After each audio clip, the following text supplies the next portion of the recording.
This is Kristen, and this is my video out.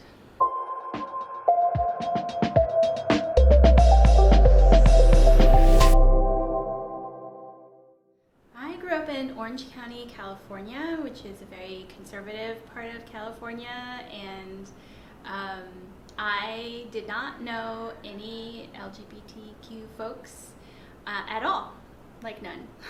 So that was a little difficult. Well, I'm a lesbian, and I have been working to make sure that we have rights that are protected by law. So it took a long time. I figured it out in my 20s, and I had been reading a lot about feminism and realized that I wanted to join this fight for women, and at the same time figured out, like, as part of that, I wanted my life partner to be a woman.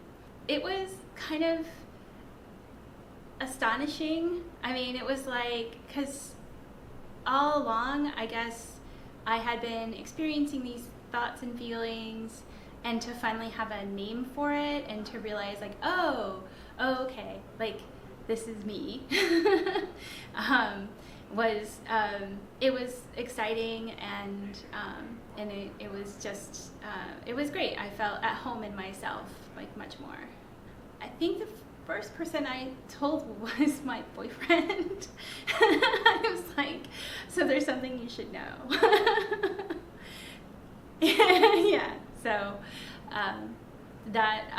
he's been great. He's always been supportive. He was very understanding, which I thought was amazing, because he could have, like, felt it as a rejection, but he was happy for me, and I won't say excited because we were breaking up, but that's still one of my best friends today.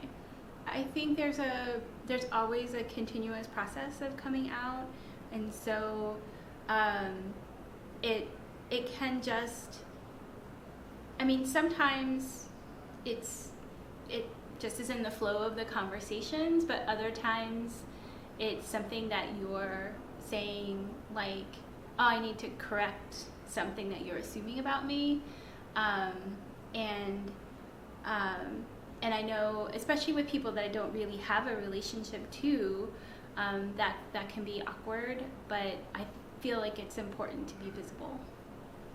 I think it's important because that's what I lacked when I was a kid. I didn't see people.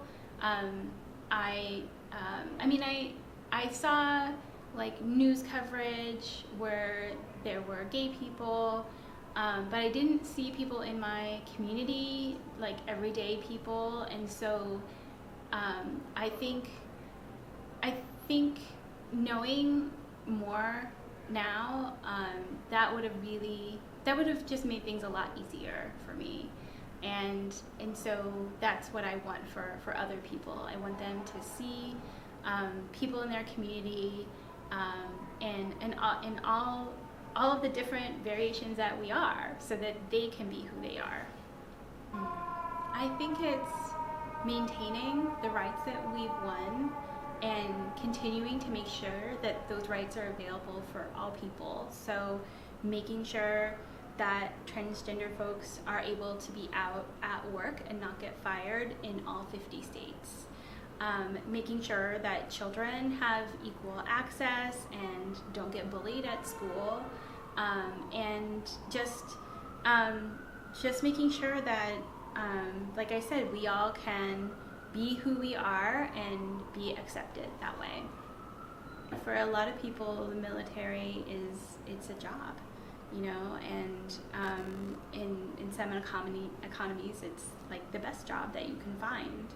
And I think making sure that people are able to work and support themselves is a major, it's a major part of our lives. And so when employers can get away with firing someone based on their gender identity, it's just awful and devastating, and really reinforces that, like, people's internal feelings of not being accepted.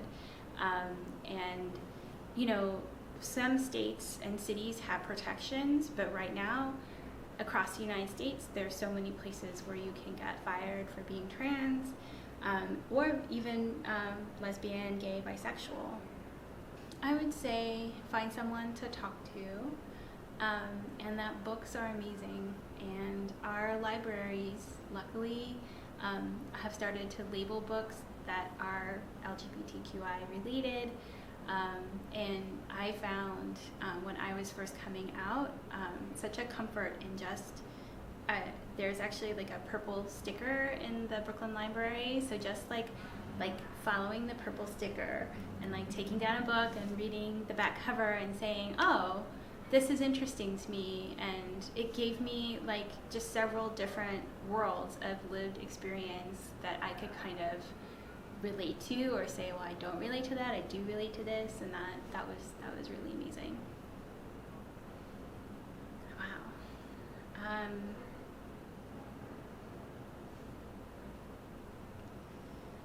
I really try to find a place where my work is going to be useful and valued, and so giving back to my communities is my favorite part about being me.